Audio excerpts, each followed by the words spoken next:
ইউনুস, বাবা, তোমাকে একটা সত্য ঘটনা বলি, শোনো। তার আগে বন্ধুরা চ্যানেলটা সাবস্ক্রাইব না করে থাকলে এক্ষুনি সাবস্ক্রাইব করেন এমন ইসলামিক সত্য ঘটনা পেতে। এক গ্রামে একটা ছেলে ছিল।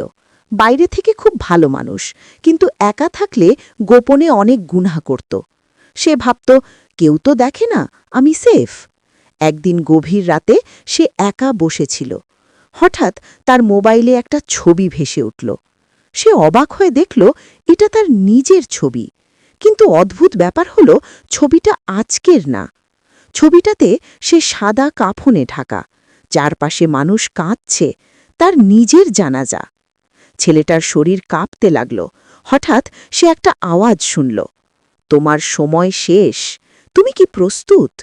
সে ভয় পেয়ে চিৎকার করে উঠল, না, আমি তো এখনো নামাজ ঠিকমতো পড়ি না, আমি তো প্রস্তুত না।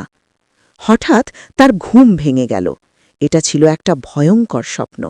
সেই রাতেই সে উঠে অজু করল, সিজদায় পড়ে কান্না করতে লাগল, হে আল্লাহ, আমাকে আরেকটা সুযোগ দাও, আমি বদলে যাব।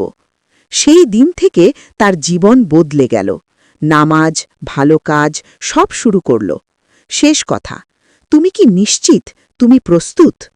এখনই বদলে যাও আর সত্যের পথে থাকতে সাবস্ক্রাইব করো।